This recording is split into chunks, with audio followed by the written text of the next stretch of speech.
¿Qué tal? Te doy la bienvenida a un nuevo video. Hoy vamos a hablar de algo que definitivamente te va a cambiar la manera en que piensas sobre React. ¿Alguna vez te has preguntado qué diablos es realmente un componente? ¿Cuándo usar uno y cuándo no usarlo? Porque honestamente he visto desarrolladores que convierten todo en componente. Terminan con una arquitectura súper complicada para cosas que ni siquiera lo necesitaban. Pero también he visto el extremo opuesto. Developers que escriben todo en un solo archivo gigante porque no entienden cuándo algo sí necesita ser un componente. Es por eso que en este video te voy a enseñar exactamente cómo identificar qué es un componente, cuándo necesitas uno y sobre todo cuándo no lo necesitas. Al final de este video vas a tener la claridad que necesitas para tomar decisiones inteligentes sobre tus componentes. Tu código va a ser más limpio, mantenible y sobre todo más profesional. Empecemos por lo básico, pero de una manera que realmente entiendas. Vamos a usar el ejemplo más simple del mundo para que esto te quede súper claro.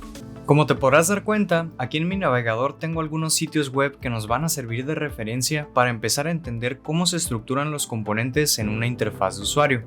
Una analogía o filosofía que me gusta muchísimo utilizar al momento de pensar en componentes es piezas de Lego. Cuando tú tienes un kit de Lego, digamos que representa una ciudad, tú vas a empezar a armar componentes de ese kit de Lego y te vas a empezar a topar con algunas otras cosas como carritos, edificios, casas, elementos que no representan realmente una pieza final de la construcción, sino que son piezas que estás reutilizando para eventualmente llegar al resultado final. Esta primera página o el homepage de GitHub pudieras interpretarlo de la misma manera. Te darás cuenta que este primer bloque de Sign Up, la estructura que sigue es un título, un texto o una descripción que acompaña ese título y en la parte de abajo tenemos un input con un botón de Sign Up. Si seguimos un poquito más hacia abajo, llegando casi al pie de la página, nos daremos cuenta que nos topamos con un elemento o con un bloque extremadamente similar que sigue la misma estructura. Tiene un título, tiene un texto y tiene exactamente las mismas interacciones. Con esto, nosotros hemos determinado lo que tal vez para GitHub es un bloque o un componente reutilizable. No necesitas evaluar estructuras tan grandes como este bloque. Puedes empezar a determinar esos patrones repetitivos o estructuras repetitivas en elementos más pequeños de tu interfaz. Por ejemplo, si nos vamos al sitio web de Netflix y damos un poquito más hacia abajo, nos daremos cuenta que tienen una sección de trending, en donde muestran lo que la gente está viendo de manera más popular en su plataforma. Te darás cuenta que cada una de las tarjetas está renderizando dos elementos. Una imagen de lo que representa la película o la serie, seguido de un número. Si nosotros hacemos hover en cada uno de los elementos, te darás cuenta que el comportamiento está unificado, lo que me dice que tal vez todos y cada uno de los elementos que están renderizando en esta lista es definitivamente un componente. Si yo sigo la interacción, por ejemplo, si doy clic en cualquiera de los elementos, me percato que me abre un modal con alguna especie de descripción de lo que le di clic. Si yo abro cualquier otro elemento, yo esperaría ver una estructura muy parecida. Si nosotros regresamos al sitio web de GitHub, nos daremos cuenta que incluso en la parte de arriba de su navbar, vemos estructuras muy parecidas o similares. Te darás cuenta que aquí en la parte izquierda tiene links como primarios o que tienen mayor protagonismo, seguido de la parte de aquí derecha que tiene links que tal vez no tienen tanta relevancia. Si te fijas, estructuralmente hablando no son iguales, pero te da esa misma noción de que tal vez están utilizando los mismos componentes o la misma lógica repetitiva en cuanto a estructura. Ahora, es aquí en donde podemos hacer un ejemplo muy claro, particularmente en el sitio web de GitHub, de lo que es un componente y lo que parece un componente. Si nosotros nos vamos aquí en la parte de arriba a la derecha y le damos clic en Sign Up, nos daremos cuenta que aquí somos redirigidos a la página de registro de GitHub. Es importante resaltar que para GitHub la parte de Sign Up es una página o una vista completa. Si nosotros regresamos a la página anterior y le damos clic aquí a Sign Up, no le vamos a dar clic aquí arriba, le vamos a dar al verde. Nos damos cuenta que somos llevados exactamente a la misma página. Tal vez GitHub no tiene 2, 3 o 4 versiones de su Sign Up, es simplemente un solo componente que se renderiza aquí en esta página de Sign Up. Inclusive podremos pensar que todo esto que tú ves aquí es una estructura HTML que está escrita en crudo dentro de la vista de Sign Up, y realmente lo que estamos viendo no es un componente, sino elementos renderizados directamente. Justo ahí está el meollo del asunto. Una cosa es identificar qué parece un componente, pero otra muy distinta es decidir si realmente debe ser un componente. Pero aquí viene donde la mayoría se equivoca completamente, porque parece que entre más responsabilidades le des a un componente, más senior te ves. Terminan conectando Redux, llamadas a APIs, validaciones y hasta el fregadero de la cocina en un solo componente.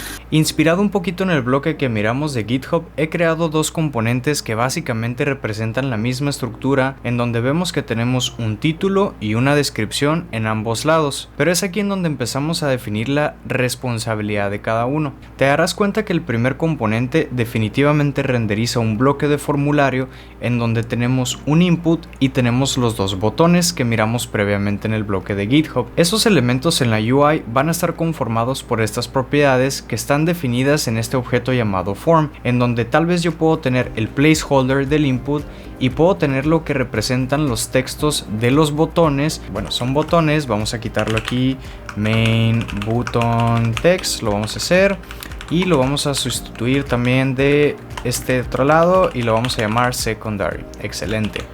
Ahora, te darás cuenta que nosotros renderizamos en crudo o directamente el formulario. Esto es asumiendo que la responsabilidad principal de este bloque es precisamente informarle al usuario de algún título con algún texto que lo acompaña, el hecho de que puede hacer sign up. Si nos vamos a la segunda versión del lado derecho, nos daremos cuenta que ya no tenemos contextualmente hablando la parte o la sección del formulario. En su lugar, nosotros le estamos diciendo a las propiedades que puede esperar children definidos dentro de sus propiedades, y es algo que estamos inyectando directamente en este componente. Te darás cuenta que pese a que ambos componentes nos pueden ayudar a renderizar el bloque que miramos previamente de sign up, ambos representan cosas completamente distintas, ya que el segundo componente me está diciendo que es más una estructura en donde tengo un título, un texto y quizás cualquier otro elemento en la UI que quiera renderizar. Este children pudiera ser eventualmente este formulario.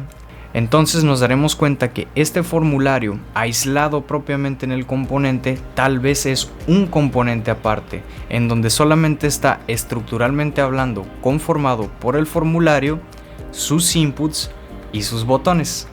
Otro ejemplo que te puedo dar hablando un poco de propiedades y reutilización y responsabilidad del componente es ¿qué pasaría si nosotros en este bloque necesitáramos renderizar algún icono?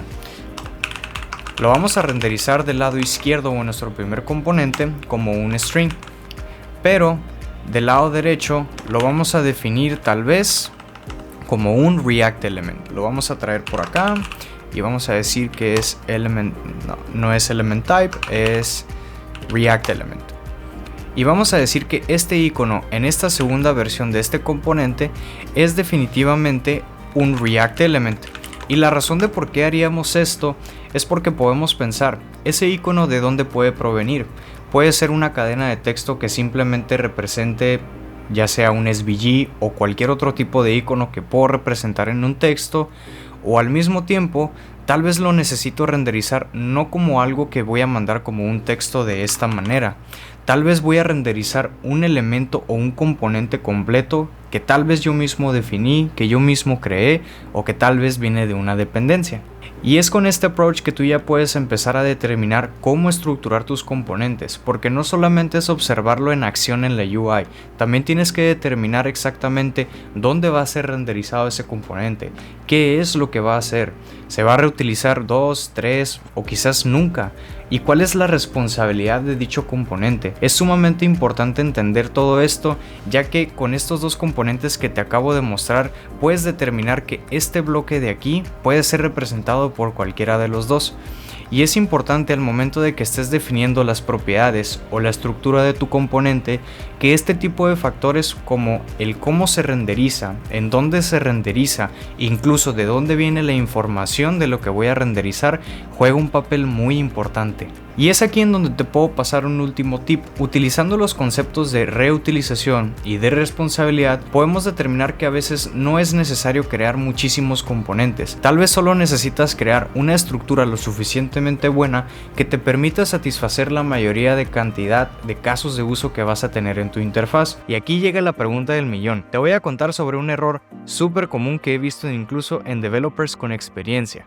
Ahora, ¿por qué menciono que tal vez GitHub no utiliza un componente de sign up y es más una vista? Bueno, si nosotros nos vamos al sitio web de Facebook y vamos a su homepage y no hemos iniciado sesión, te darás cuenta que la parte del formulario en donde nosotros damos de alta nuestros datos para ya sea ingresar o para registrarnos, sigue la estructura de un email, password, login, un botón o un link de Forgot Password y otro botón aquí abajo. Pero quiero que veas cómo se ve la estructura de Facebook cuando tú abres una página cualquiera. ¿Qué es lo que identificas en la parte de arriba? Te darás cuenta que vemos una estructura muy parecida en donde tenemos un campo para el email, tenemos un campo para el password y tenemos botones muy parecidos que podemos apreciar en la página de login o de registro. Si nosotros regresamos al mismo post, te darás cuenta que incluso en la parte de abajo nos está haciendo un hincapié en que debemos o que podemos iniciar sesión o registrarnos. Te darás cuenta que este botón de login y este botón de login son muy parecidos, pero te darás cuenta que este botón de Create New Account no está en esta versión de este componente en la parte superior. Pero si regresamos al homepage cuando no estamos iniciando sesión, te darás cuenta que este botón verde Create New Account sí está presente. Entonces, con esto podemos determinar que el login o el sign up para Facebook no es realmente una vista o una página, es un componente con distintas versiones dependiendo de cuál sea la versión que estás consumiendo en su aplicación.